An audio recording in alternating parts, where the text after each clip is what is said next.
can see, we are discussing about force and laws of motion. Force क्या है? किसी भी ऑब्जेक्ट को हिलाने या फिर रोकने के लिए जो ताकत लगती है उसे हम फोर्स कहते हैं। जैसे कि ये मार्कर, अब इस मार्कर को हम उठा रहे हैं तो इसमें जो ताकत लग रही है वो फोर्स है। फोर्स दो तरह के होते हैं, एक होता है बैलेंस्ड फोर्स, दूसरा होता है अनबैलेंस्ड फोर्स। जो बैलेंस्ड फोर्स होता है उसमें कोई भी ऑब्जेक्ट पे अगर हम फोर्स लगाते हैं तो वो नहीं हिलता, क्योंकि उसका ओवरऑल फोर्स 0 होता है। मतलब उसका net force is equals to 0 होता है। जैसे कि अगर हमने कुतुब मीनार पे फोर्स लगाया तो कुतुब मीनार नहीं हिलेगा, क्योंकि उसका जो टोटल नेट फोर्स है वो 0 है या फिर बैलेंस्ड है। क्योंकि हमने जब कुतुब मीनार पे फोर्स लगाया तो ग्राउंड ने हम पे फोर्स लगाया। ठीक है, ये जो फोर्स है इसी की वजह से न्यूटन बहुत फेमस हुआ था। उसने 3 लॉज दिए थे जिसे हम बोलते हैं Newton's laws of motion. First law of motion कहता है कि an object remains in state of rest और in state of uniform motion in a straight line unless an external force is applied to it। मतलब कि अगर एक object है वो अगर रेस्ट में पड़ा है, जब तक उस पर कोई ताकत न लगाया जाए वो नहीं हिलेगा। वैसे ही अगर कोई ऑब्जेक्ट मोशन में है तो उसको अगर ताकत लगा के रोका ना जाए या फिर उसकी वेलोसिटी ना चेंज की जाए तो अब तक वो वैसे ही रहेगा। इस लॉ को हम लॉ ऑफ इनर्शिया भी कहते हैं।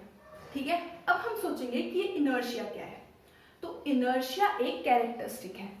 ठीक है,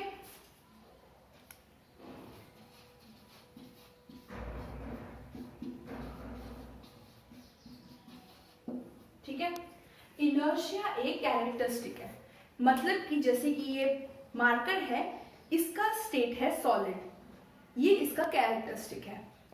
वैसे ही इनर्शिया जो है वो हर ऑब्जेक्ट का अलग अलग होता है। जैसे कि ये मार्कर, अगर इस मार्कर को हमको हिलाना है तो ये थोड़े से फोर्स में हिल जाएगा आराम से, लेकिन वही अगर एनसीईआरटी टेक्स्ट बुक को हिलाना है तो हमको ज़्यादा फोर्स लगाना पड़ेगा। तो हम कह सकते हैं कि जो इनर्शिया है वो एनसीईआरटी टेक्स्ट बुक का ज़्यादा है एज कंपेयर टू इस मार्कर।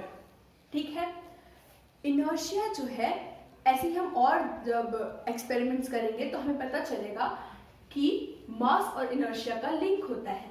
मास जितना ज्यादा होता है उतना ही ज्यादा इनर्शिया होता है। ठीक है, अब हम नेक्स्ट लॉ की तरफ चलते हैं। Now second law of Newton, rate of change of momentum of an object is equals to force applied on the object, that is momentum is equals to mass into velocity, that is p is equals to mv। p जो है इससे momentum को represent करते हैं। ठीक है, इसका ऐसा यूनिट होता है kg मीटर पर सेकेंड। ठीक है, kg मीटर पर सेकेंड। अब हम लोग को इससे पता चलता है कि रेट ऑफ चेंज ऑफ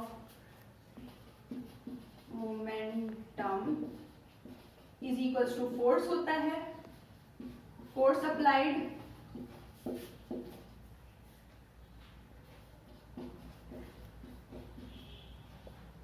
ठीक है।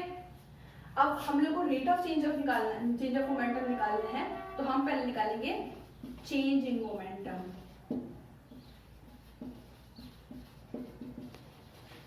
That is equals to final momentum minus initial momentum. That is final जो होगा वो क्या होगा, P2 माइनस P1। P2 क्या लिखेंगे, mv माइनस mu। अच्छा, v क्या है, v इधर है फाइनल वेलोसिटी p, और u जो है वो है इनिशियल वेलोसिटी। v जो है v फाइनल वेलोसिटी, u है initial velocity.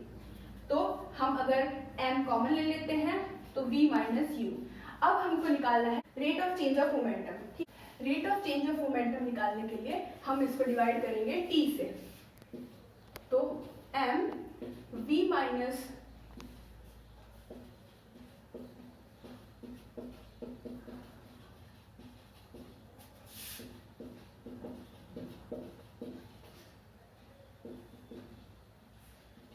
Rate of change of momentum v minus you upon T.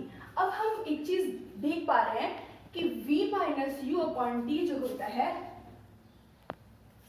v minus you upon T जो होता है वो होता है एक्सेलरेशन। ठीक है, तो हम इसकी जगह पे लिख सकते हैं ma। ठीक है, अब हमने जो इस वाले से देखा था कि rate of change of momentum force applied के इक्वल होता है, मतलब ये जो ma है वो f के इक्वल होगा। तो F force is equals to mass into acceleration. ठीक है, इसका ऐसा यूनिट होता है,